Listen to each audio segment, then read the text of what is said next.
happy Vlogmas. In honor of our countdown to Christmas, I'm wearing this red sweater, really comfy, just for the house. It's in Target, really easy, and I have it in every color, so that's literally my uniform now at home with the baby. To make this video because I posted the other day, so excited that my 2-month-old baby slept through the night for 10 hours, and I got a lot of messages from all of you guys that have babies at home just asking, how did you do this? Oh my gosh, my baby is 6 months, or my baby's a year and still not sleeping through the night. How did you do it?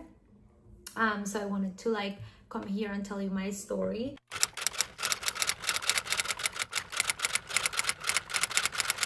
I don't mean this to be triggering for anyone. I know how it is to compare yourself, especially comes to motherhood.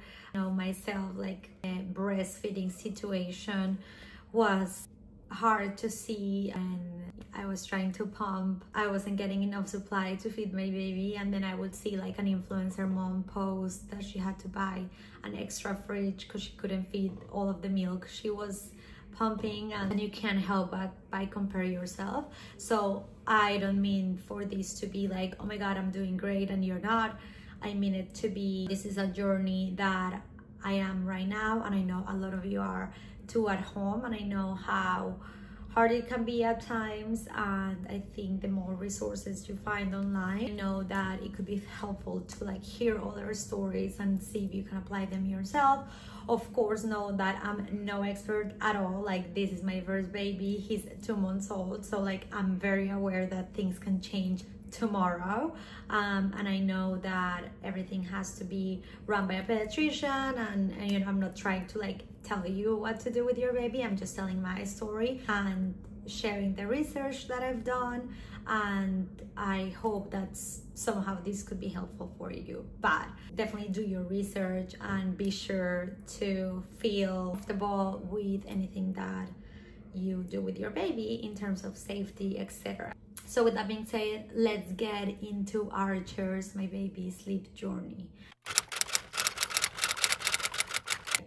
I was told by my pediatrician that the first 2 months of age for the baby, you can't really sleep train or anything like that, because they have to feed every 2 hours or on demand, meaning the baby is the boss. That's what she tells me. As soon as the baby cries, you feed him. It doesn't matter if it's 1 a.m., 2 a.m., 3 a.m., whatever the case might be. So that's what we did. We'd wake up every 2 hours, so we would alternate the shifts. So let's say if I did 8 p.m., my husband will do 10 p.m., and then I would do midnight and 2 a.m. because my husband works. So I just took over those, and then he would do 4 a.m.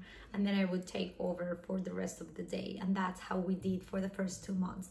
At 2 months, the pediatrician said that we could start stretching him longer if the baby is okay with it, and if he's not crying of hunger. Obviously, there's so many different approaches. Some people say even if he's crying through the night, just let him and whatever. We don't do that. If he cries, it means he's hungry, and we give him bottle. But by now he is sleeping through the night, and I'm gonna tell you how we got there. A lot of mom friends recommend Moms on Call. It's this book that has the different stages of a baby, and just recommends what to do in terms of a feeding schedule. There's one schedule that's from 4 to 8 weeks, and one schedule that's from 8 to 16 weeks. I'll pop them here so you can screenshot, but it's in their book. Essentially what it is the baby sleeps for 2 hours and is awake for an hour and a half max. So really prioritizing nap times. A lot of people might think, oh, the more tired the baby is, the more they're gonna sleep at night. But I learned that that's not the case when the babies are running without sleep and not doing their naps properly. They get overstimulated, and then at night they don't sleep well. So you gotta be really strict with their nap times. I found it really hard to adhere to the schedule of this book, meaning I can't know for sure that my baby is gonna wake up at 6 a.m. and feed at 6 a.m.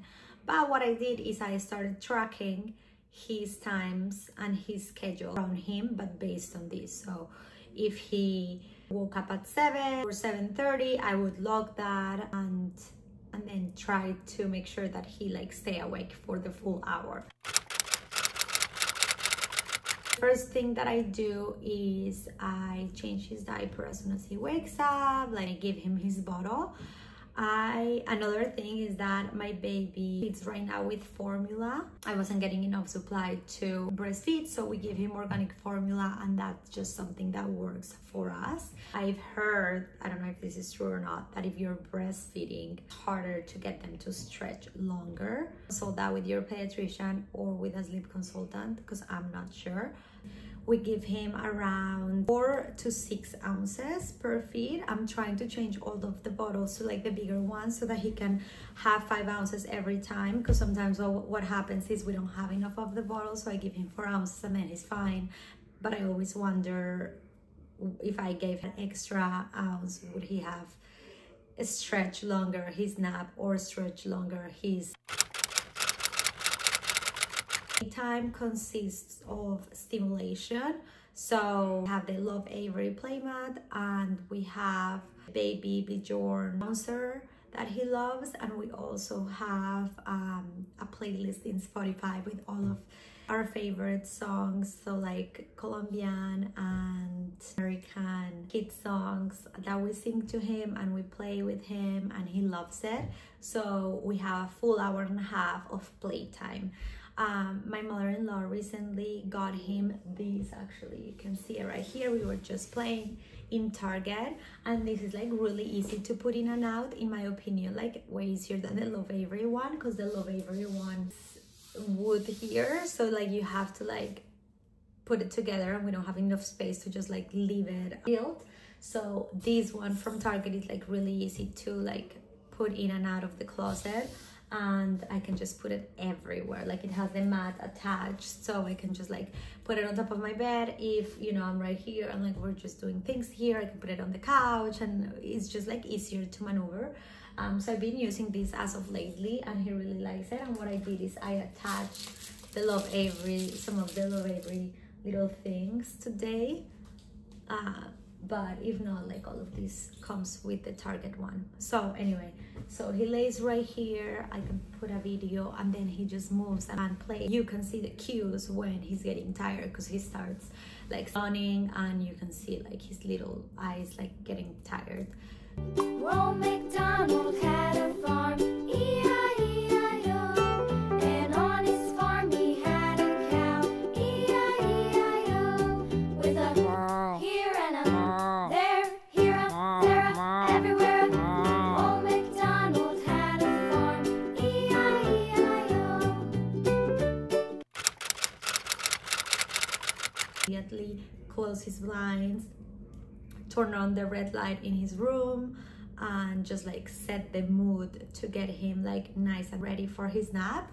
We use the Hatch travel sound machine, so I turn that on. Sometimes he likes the white noise, sometimes he likes the little lullaby, so I just like see what the mood is. You can just feel as a mom what your kid wants. It's so weird. I'm like, I know you want this right now.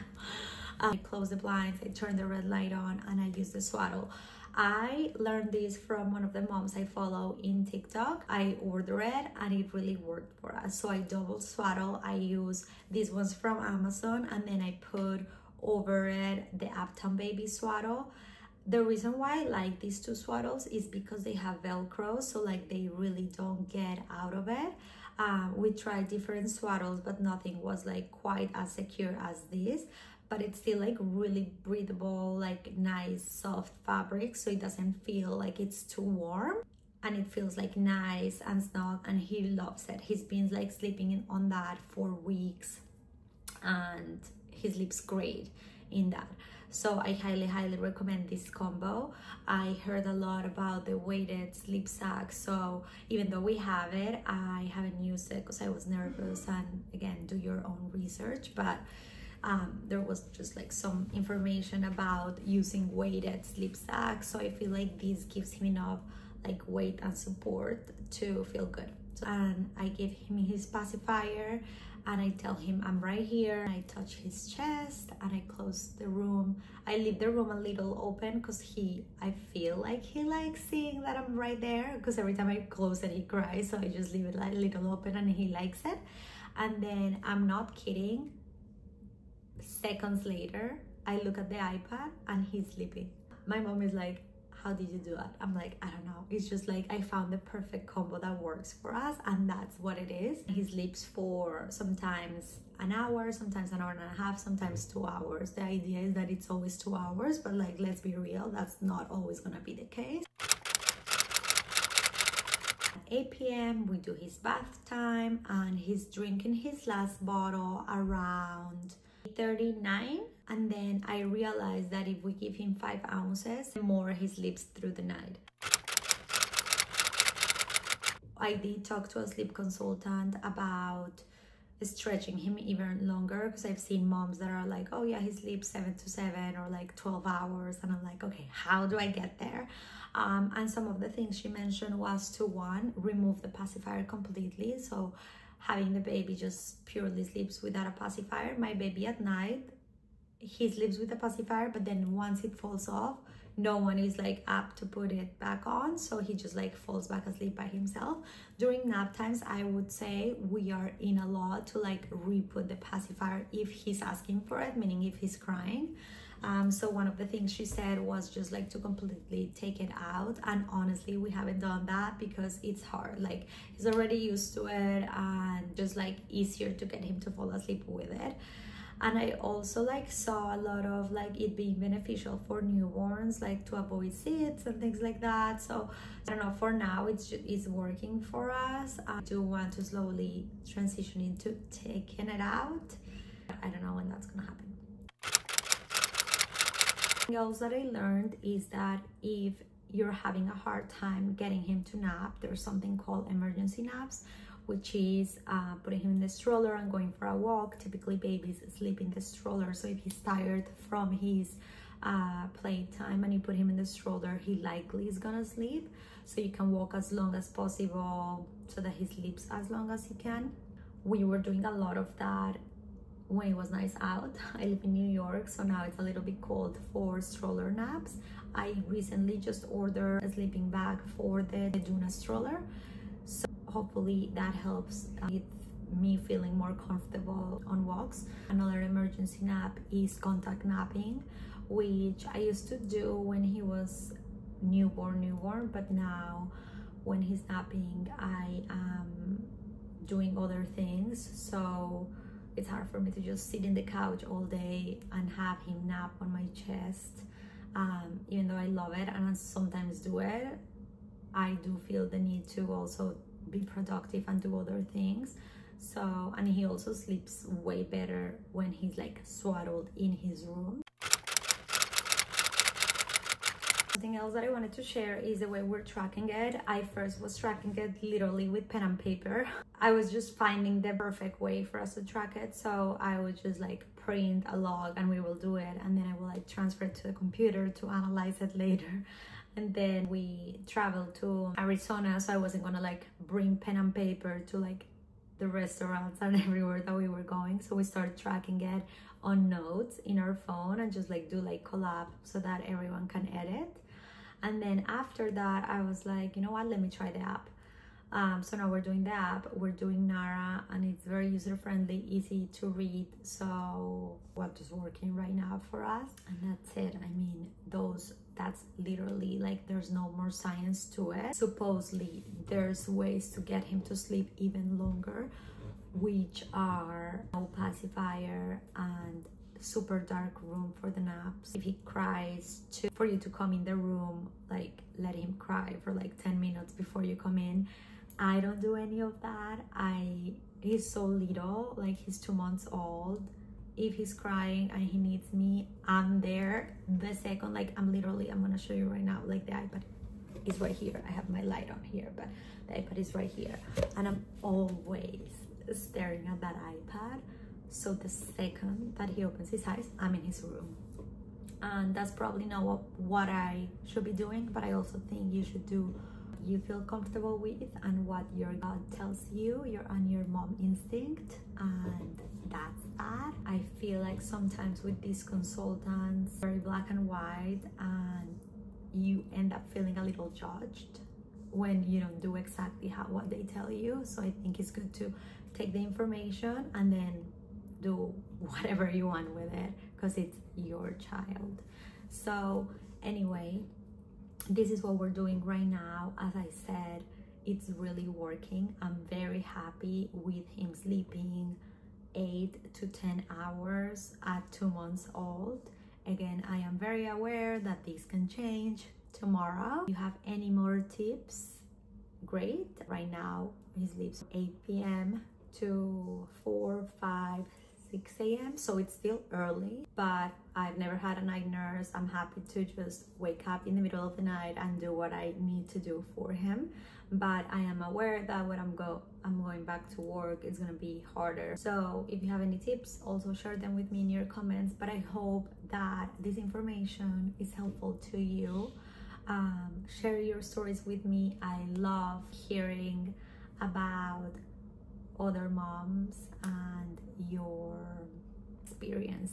I think sometimes less is more. I see like these bassinets that move. I just feel like you don't want to get used to your baby to sleeping a certain way. Like, what if you travel and you don't have the bassinet that moves, you know? Now your kid is used to movement only. Or try to get him used to things that you can control always. Meaning, if you're traveling, you can take with you. I am going to transition him out of the swaddle soon, because the other day we were playing and he almost rolled over. I bought this sleep sack that my friend that has a baby recommended, and we'll see how that transition goes. Happy to share that with you. If you have anything to share with me, feel free. But that's where we're at the moment. I hope this was helpful. If you're new to this channel, subscribe, like, comment on the video. I'm doing Vlogmas, which is 1 video per day, every day of December, all the way till Christmas. Something really fun that I've watched before. I've done YouTube for many years, but this is the first time that I actually have more time to edit and do content, even though I have no time. Is when he's napping that I'm like quickly recording and editing, and I really like it. I would say it's like a hobby to me and I really enjoy it. So that's what I've been doing with my time when he's napping, aside of laundry and cleaning the house and all of the other things. Sometimes I feel myself doing it and people like watching that. So, but anyway, subscribe, support me, and I will be putting more information as I go. And being a mom is the best thing in the world. I am really thankful for all of the information that I've received from other moms, even like before he was born. So I wanted to do the same and share the information that I know with you. If you have any more questions, let me know. Again, I'm no expert, but I am in this journey with my baby and it's going well.